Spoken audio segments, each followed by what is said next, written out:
I'm in another hotel in Scotland. So the last review that I posted was of a guest house in Tain, just north of Inverness. I am now just outside the city centre of Edinburgh. And I am in the Leonardo Hotel, and they were formerly Jury's Inn hotels. And this particular one is not far from Murrayfield, which is where the famous rugby ground is here in Edinburgh. So come and have a look at the Leonardo Murrayfield in Edinburgh and see what you think.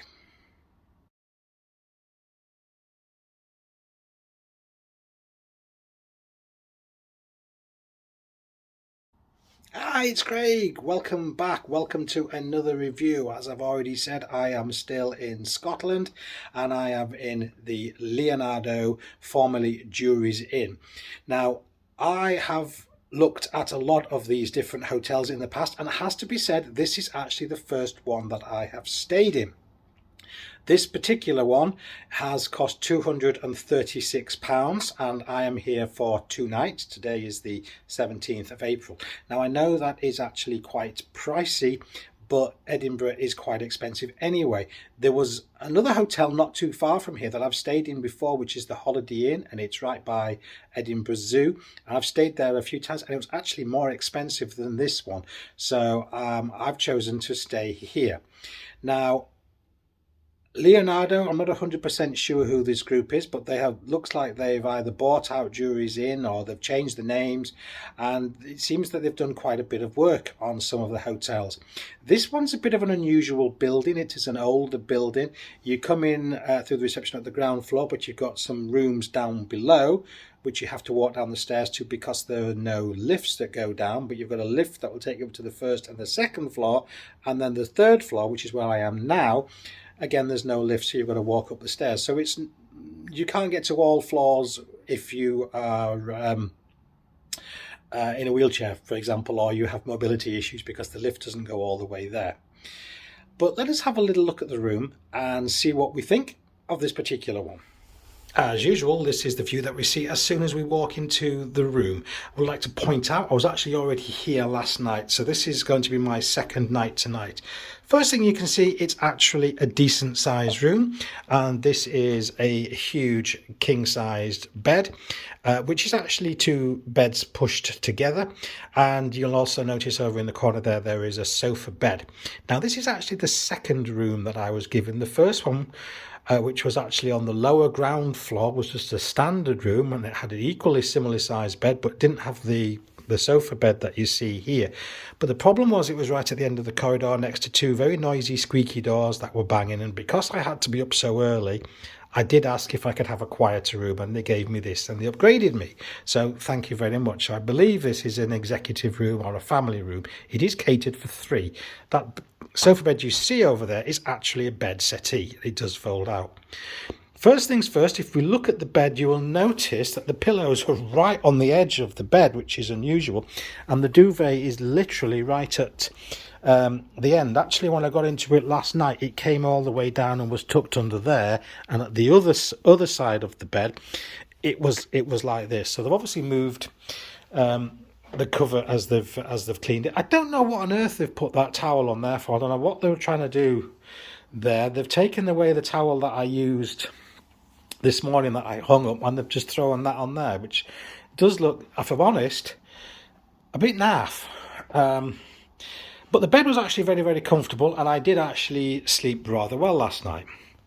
On both sides of the bed, we have got power sockets with USB. So I've got my mobile plugged in here, and I've got my laptop plugged in on the other side of the bed.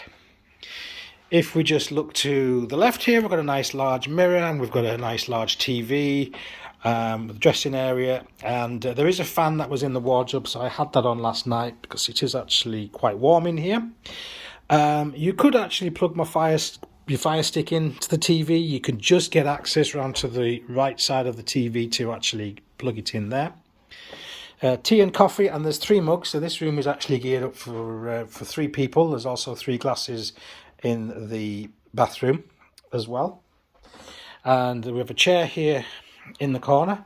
Might have been nice maybe if they'd had another one here, but then again, if you're geared up for 3, you've got one there and you've got 2 on the sofa bed. And again, you see there is bedside table with power sockets on both sides and USB. And if I just look back the other way, we can just get an idea of the size of the room. Just opposite the door to the bathroom, we've got the wardrobe area here, and if we open this up, you can see my shirt hanging in there. We've got a couple of what look like spare pillows for the sofa bed. There is an iron up at the top. There is the ironing board, and there is a safe down at the bottom there. Now, the room I had originally, there was an ironing board, but there was no iron, and there was a safe, but it wasn't bolted down. So both those things were as good as useless. There's no point having an ironing board if there's no iron, and there's no point having a safe if you can pick it up and walk away with it. So that was very silly. But in this particular room, there's no issues with that one. The iron is there, and the safe is actually bolted down. Just having a little look in here, we have a fairly standard bathroom.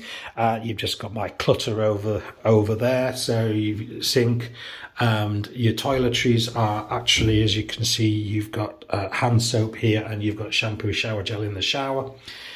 3 glasses, as we can see, tissue box, toilet, and a rather nice shower. It is a riser rail shower rather than a rainfall head. It would have been nice to see a rainfall head, but it was actually quite a good shower, quite a good pressure, and a nice good temperature as well.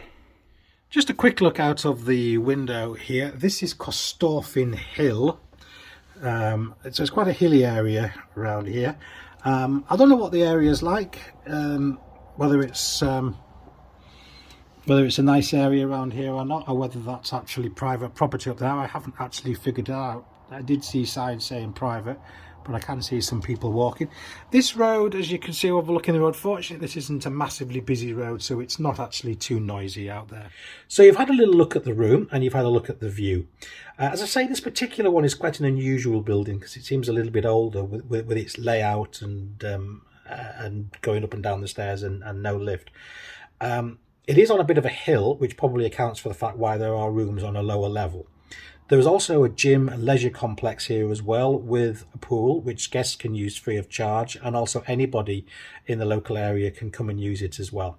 There were a couple of issues with parking. I did see a builder's van parked in a disabled bay. If they're not disabled, there shouldn't be parking there.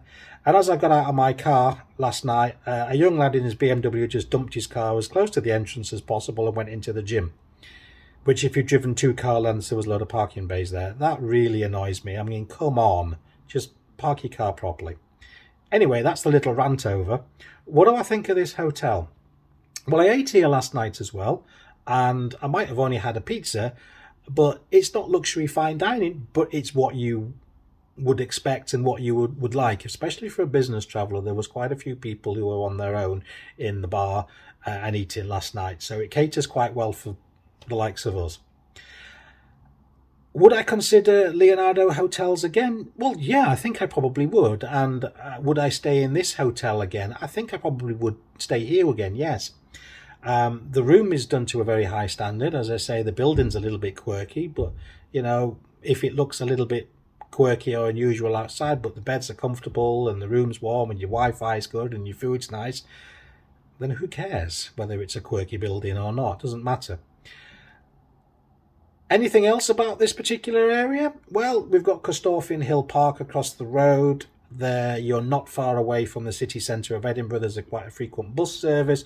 You're also not too far away from the airport.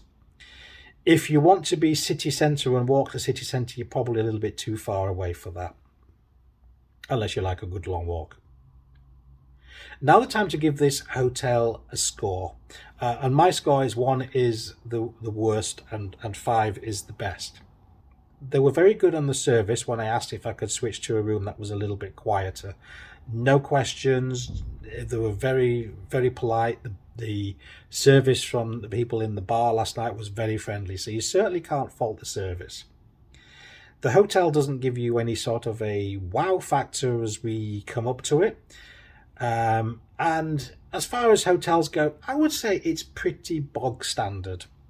But as far as some of the features that you get, because I'd actually seen a standard room versus this one, which is a superior room, because I was upgraded for this, and thank you very much for upgrading me, would I have paid the difference?